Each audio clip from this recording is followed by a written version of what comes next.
Muy buenas noches a todos, bienvenidos un lunes más a El Foco, nuestro espacio de reflexión y debate sobre finanzas personales, ahorro e inversión. Soy Luis Alberto Iglesias de Value School. Hoy hablaremos de sectores que acumulan valor en el entorno de inflación que afrontamos. ¿Qué factores debemos tener en cuenta a la hora de invertir? ¿Qué sectores cobran relevancia en periodos de subidas de precios como el presente?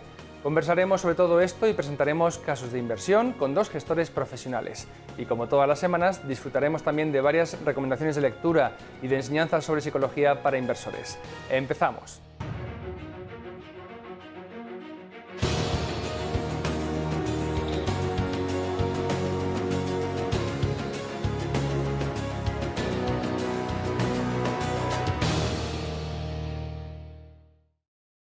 A principios de julio, el Banco Central Europeo aprobó un cambio en su objetivo de inflación, de fijar un límite, y cito textualmente, por debajo, pero cerca del 2%, la autoridad monetaria pasó a elevarlo al 2% a medio plazo. Dejaba además espacio para superar ese nivel y, de nuevo, cito textualmente, durante un periodo transitorio en el que se sitúe moderadamente por encima de ese objetivo.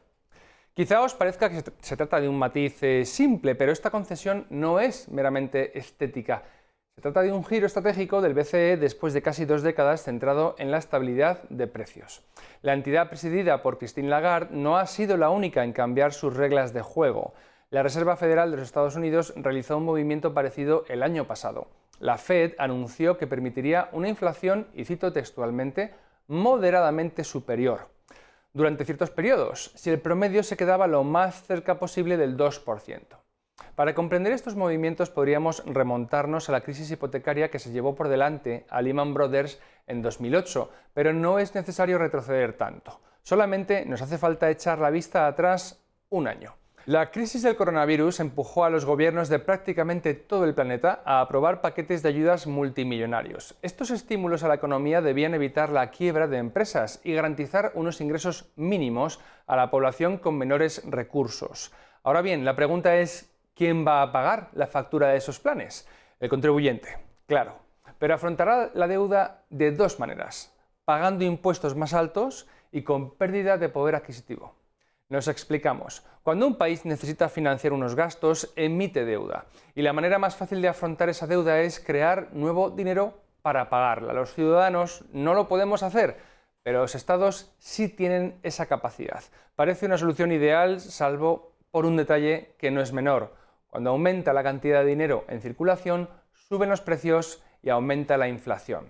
De hecho, la escuela austríaca, a la que en el canal de Value School hemos dedicado varios programas, establece que la auténtica inflación es el aumento de la masa monetaria, siendo el aumento de precios su inevitable consecuencia.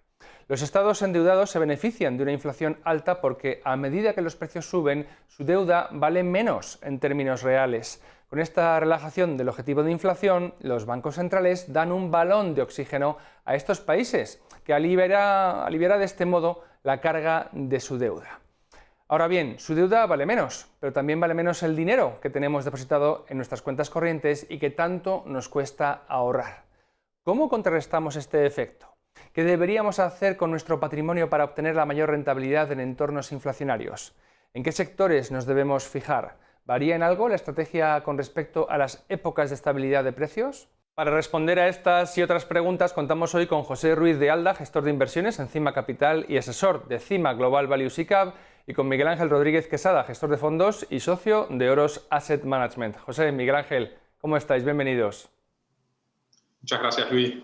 Muchas gracias, Luis. Un placer estar aquí. Gracias a los dos, de verdad. José, la primera pregunta va a ir para ti. Vamos a hablar sobre compañías en un entorno de inflación, sectores donde quizás se puede haber embalsado valor y que ofrezcan ahora buenas oportunidades, pero mi primera pregunta es, ¿la inflación acaba de llegar o ya estaba antes desde hace años, pero por alguna razón que esclareceremos ahora no la veíamos? Bueno, la verdad que es una pregunta muy buena y difícil de contestar, ¿no? Al final, los últimos años, un poco como consecuencia de las políticas monetarias expansivas, pues había mucha expectativa de que hubiera inflación y los principales indicadores, sobre todo de precios al consumo, pues parecía que no daban la razón a esas teorías, ¿no? Sin embargo, sí que es verdad que los activos financieros, pues digamos que a la evolución se hablaba un poco de una posible inflación de activos, ¿no?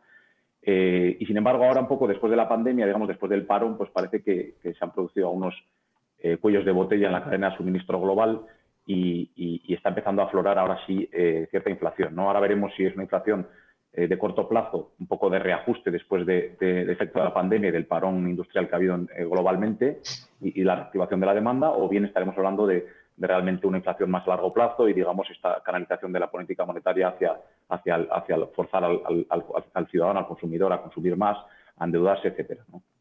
Miguel Ángel, esta creación de crédito nuevo que, bueno, se lleva desarrollando desde hace ya casi 15 años prácticamente, con el fin de estimular la economía, ¿puede haber estado detrás de esas altísimas valoraciones que hemos visto en ciertos sectores, por ejemplo tecnológicos, en los índices bursátiles?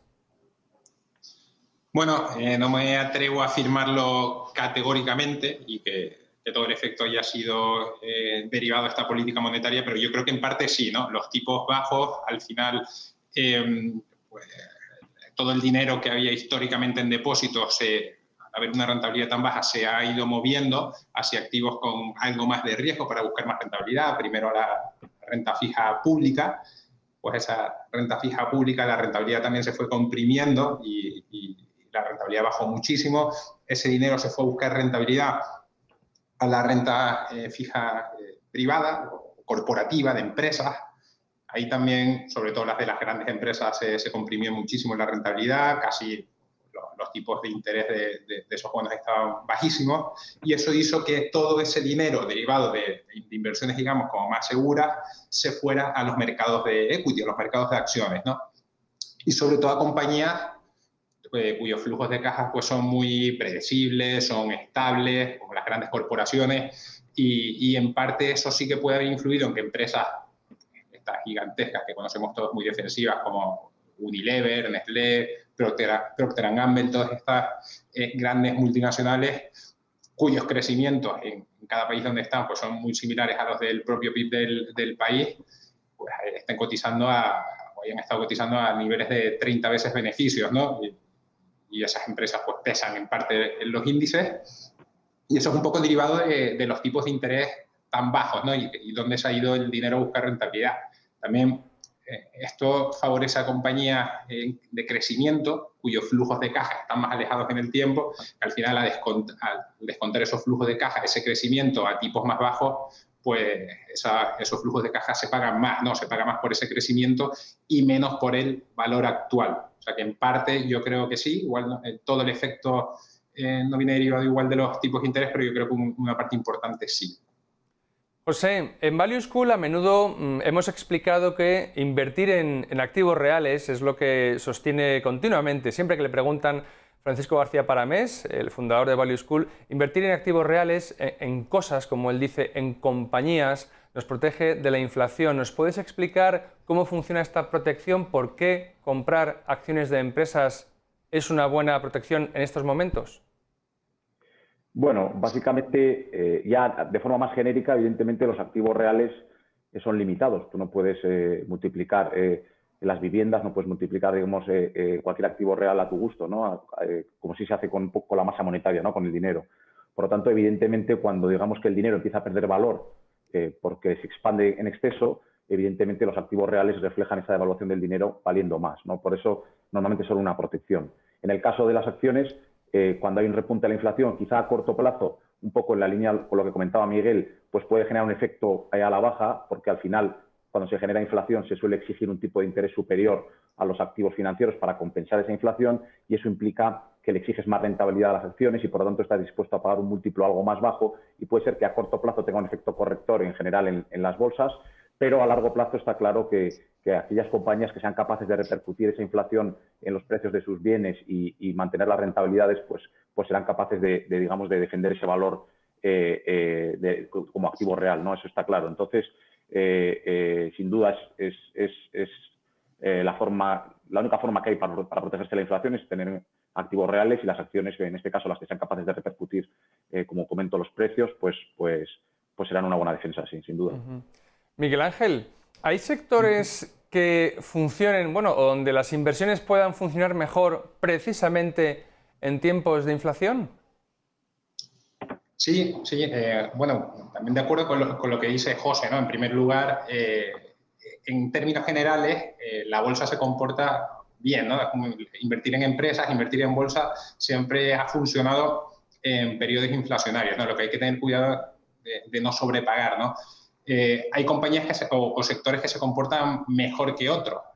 El caso, por ejemplo, del inmobiliario siempre suele comportarse bien en entornos inflacionarios, ¿no? Depende un poco de cómo tengas las rentas. Pero mira, por ponerte un ejemplo, el caso de Merlin, que es una SOCIMI que nosotros tenemos en cartera, es la mayor compañía inmobiliaria cotizada de España por valor de activos. Bueno, sobre todo tiene oficinas, pero una de la parte de las carteras que tiene son oficinas alquiladas al BBVA, que tiene una protección contra la inflación en términos de multiplicador sobre cómo sube la inflación, ¿no? A nivel europeo. Es decir, si sube la inflación un 2-3%, pues estaría multiplicando tus rentas por 1,5 veces, ¿no? Teniendo rentas de estas características estás muy protegido, pero en términos generales, activos reales suelen comportarse bien en estos entornos, ¿no? También el caso de las materias primas también actúa como un multiplicador. Recordemos aquellos años del 2006, 2007, 2008, que toda esa expansión del crédito que hubo creó toda aquella demanda ficticia o irreal. ¿Cómo se comportaron las materias primas? Recordemos, los precios del cobre subieron muchísimo, el petróleo se fue a $140. Pues yo creo que sobre todo las materias primas son el que tienen el mayor efecto multiplicador sobre la inflación. Muy bien. José, en el fondo que asesoráis, Encima Capital Value SICAV, ¿tenéis alguna empresa que nos puedas comentar que lleváis en cartera porque veáis que es una buena inversión en estos tiempos, quizá en alguno de los sectores o inmobiliario o materias primas de los que acaba de hablar Miguel Ángel? Pues sí, un poco en la línea de lo que comentaba Miguel, realmente no tenemos las inversiones, nunca invertimos por un caso de que macroeconómicamente pensamos que va a haber inflación, sí porque digamos que microeconómicamente pues nos gustan los factores concretos de la compañía, pero sí que es verdad que nos gusta analizar pues las compañías que tenemos un poco cómo están de protegidas en caso de que ese riesgo se diera, ¿no? Entonces, como bien ha comentado Miguel, pues tenemos compañías de materias primas, como puede ser Derichebourg, que es una compañía de reciclado de metales, tenemos compañías inmobiliarias, como es el caso de Merlin. Aquí añadiría un poco a lo que ha comentado Miguel, que además Merlin, que utiliza por un lado deuda para financiar sus operaciones, pues está llevando a cabo también un proceso de alargar el periodo de amortización de la deuda ya a un coste fijo, lo cual es un doble impacto positivo en caso de que haya inflación, porque por un lado tus rentas, como ha comentado Miguel, se actualizan con un multiplicador de la inflación y tu deuda sube los tipos de interés, pero tu deuda al estar a un tipo fijo y a plazo largo, digamos que se devalúa, pierde valor. Por lo tanto, tú como accionista eres dueño de más activos y hay menos deuda que resta valor, por lo tanto aumenta tu valor como inversor. Por lo tanto, todas las compañías que vemos que o bien porque invierten en materias primas o porque tienen deuda a largo plazo y a tipo fijo, en general nos parecen que son entornos atractivos, ¿no? Y bueno, comentando compañías un poco, pues tenemos, como he comentado, Derichebourg o Chijo, que es una compañía china que se dedica también al reciclado de metales. Tenemos compañías de royalties de oro, que evidentemente es un activo que siempre se ha comportado muy bien en este entorno, en un entorno inflacionario. Tenemos compañías industriales pues que se beneficiarían en caso de que hubiera, digamos, precios más altos de materias primas, como es una compañía española que es Tubacex, que es un proveedor de tubos para el sector del petróleo. Digamos que tenemos variedad de compañías de este estilo y también del sector inmobiliario, etcétera. Miguel Ángel, vosotros lleváis en una de las carteras Atalaya Mining, ¿verdad? Una empresa, además, aunque el nombre pues bueno, no suene mucho a español, pero sí está radicada en España, ¿cierto? ¿A qué se dedican? Correcto. Atalaya Mining, que además está presente en nuestra cartera ibérica, pero también en nuestra cartera internacional, en Europa Internacional.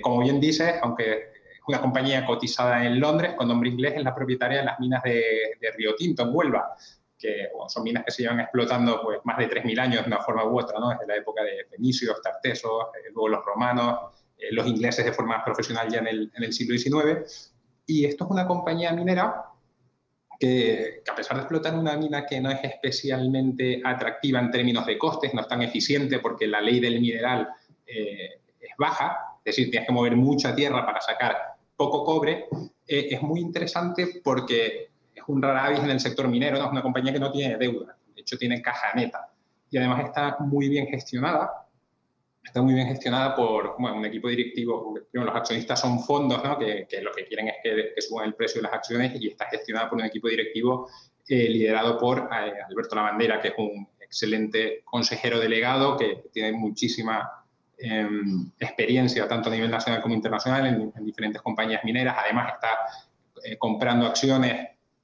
de la compañía en el mercado abierto.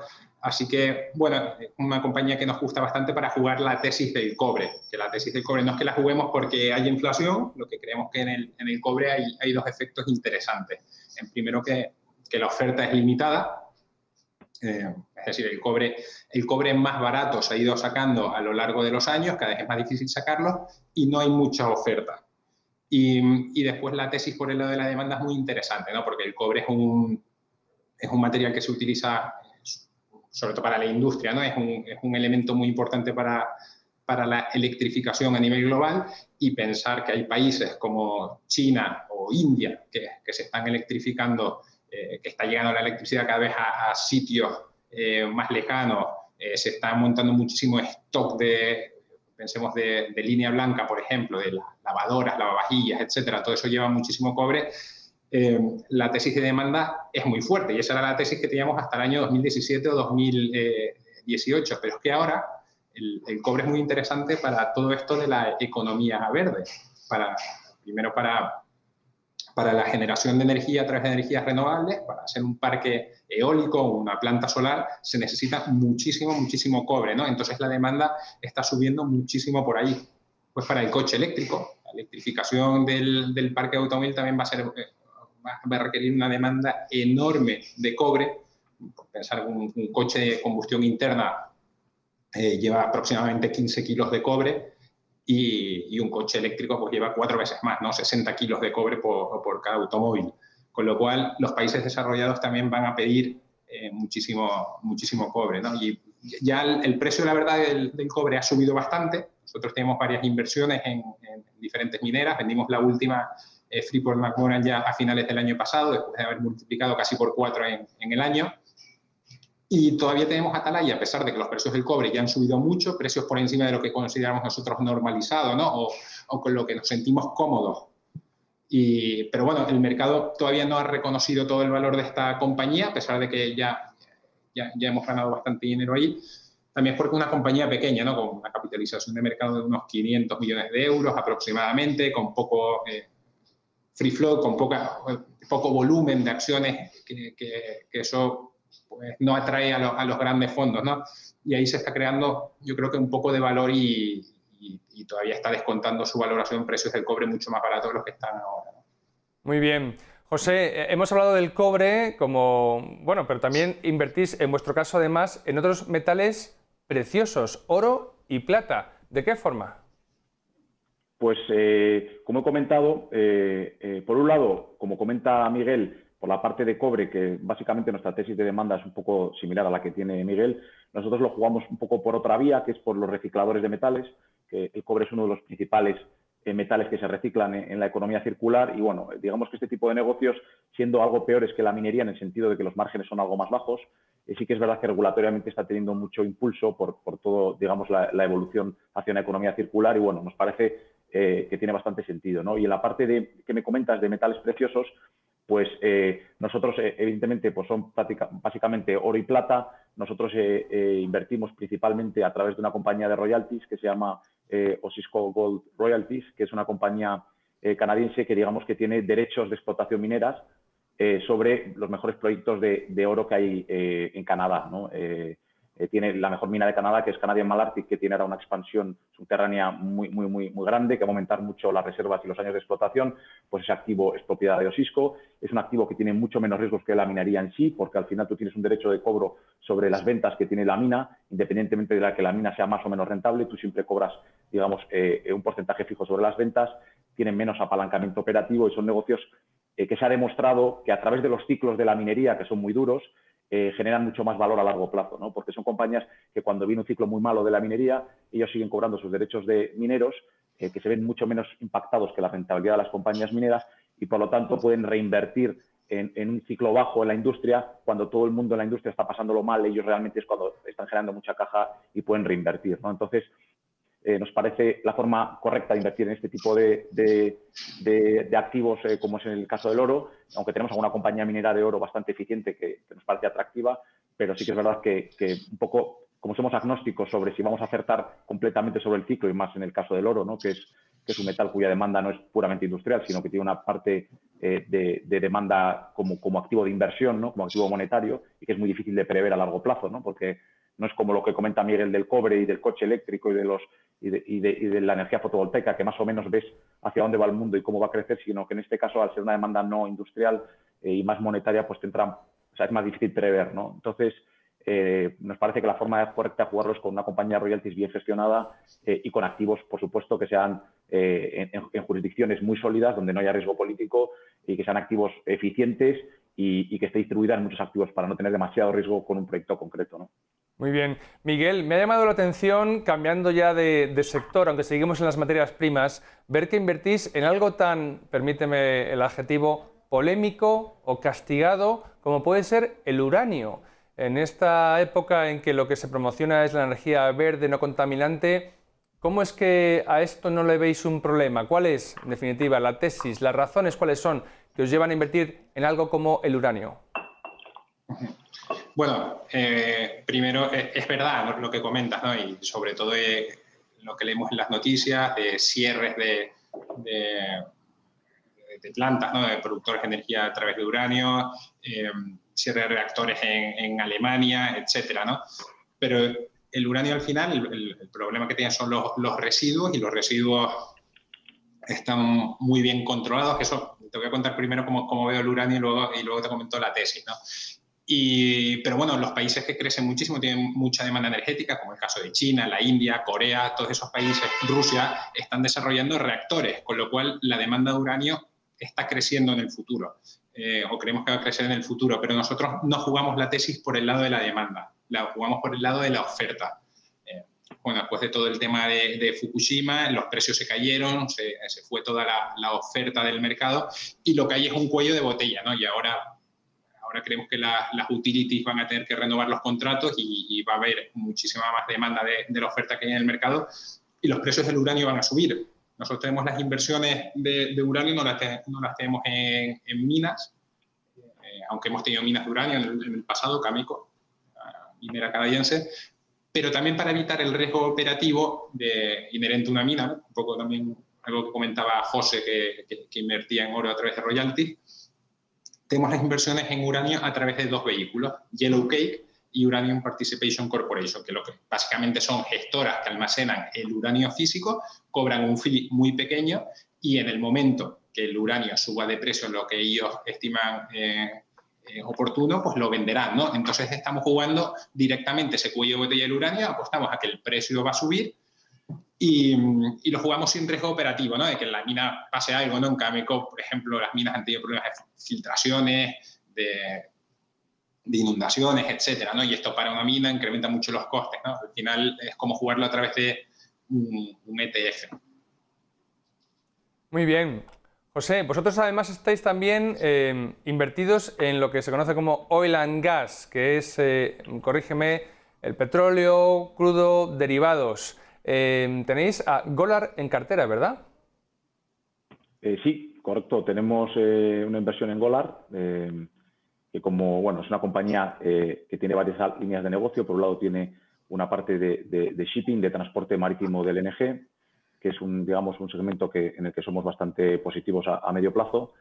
Por otro lado tiene un negocio de extracción de gas, de unas instalaciones que lo que hacen es licuar el gas y para poder, transportarlo, que es una división que ha sufrido mucho los últimos años por los precios del petróleo y del gas en general, y que a día de hoy pues está cogiendo mucha más tracción. Tienen varios proyectos que vemos de crecimiento bastante positivos, algunos ya firmados, otros que están pendientes, y pensamos que tiene bastante crecimiento por ahí. Y luego, adicionalmente, pues tiene una inversión en una compañía americana pues que hizo una OPA sobre una filial que tenían de la parte más de producción eléctrica con el gas, sobre todo en el mercado brasileño, que también nos parece muy interesante, ¿no? Es una compañía que ha sufrido mucho los últimos años y que pensamos que la evolución de los próximos años va a ser bastante positiva, ¿no? En ese sentido. También tenemos alguna inversión más centrada puramente en petróleo, como es el caso de International Petroleum, que es una small cap que invierte en petróleo principalmente en Canadá, y que, bueno, que a día de hoy, pues para que te hagas una idea, con los precios del petróleo de máximos prácticamente desde el año 2018, pues sigue cotizando con un descuento brutal, un poco porque la industria todavía no se cree que esos precios sean sostenibles, y es una compañía que está haciendo un free cash flow yield de más del 20%, ¿no? Digamos que en 5 años va a generar en caja a estos niveles de precio todo lo que vale la compañía más la deuda que tiene, ¿no? Entonces, son sectores un poco odiados, que han sufrido mucho el año pasado, que todavía los inversores se muestran un poco escépticos ante las subidas del petróleo, si son sostenibles o no, que si la OPEP va a aumentar la oferta o no, si la demanda es sostenible. Y bueno, vemos que es bastante interesante, ¿no? Porque al final en la industria se ha invertido muy poco los últimos años, por no hablar ya del año 2020, que fue ya un cisma en ese sentido a nivel de inversión, y pensamos que eso tarde o temprano se va a trasladar en menor productividad, menor producción y mayores precios del petróleo, ¿no? Entonces, bueno, tiene sentido tener alguna inversión. Muy bien, Miguel. ¿Qué recursos recomendarías para aprender más a aquellos que quieran entender mejor, pues bueno, los temas de los que hemos hablado, quizá la inflación, el efecto de la inflación en los mercados en general y en sectores en particular, y quizá incluso alguno de los sectores que hemos comentado?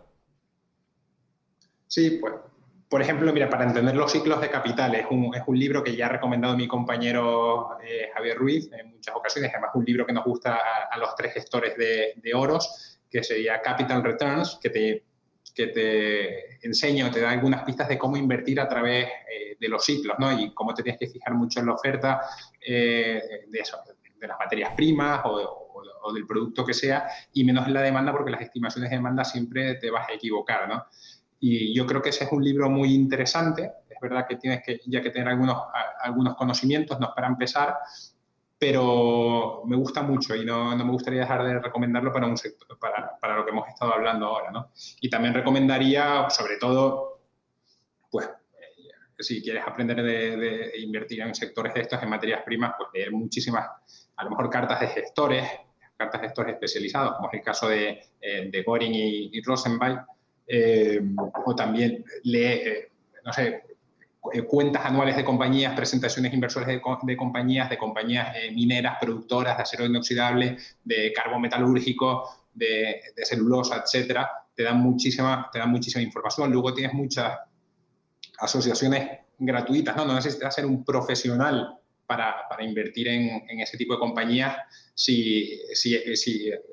a lo que en términos de información, acceso a la información se requiere, ¿no? En el caso del cobre, por ejemplo, siendo Chile el primer productor mundial, pues tienes un montón de información dentro de la Confederación Chilena del Cobre, que es gratis, también en Codelco, que es la principal compañía de cobre del mundo, pública en Chile, pues tienes muchísimo acceso por ahí, ¿no?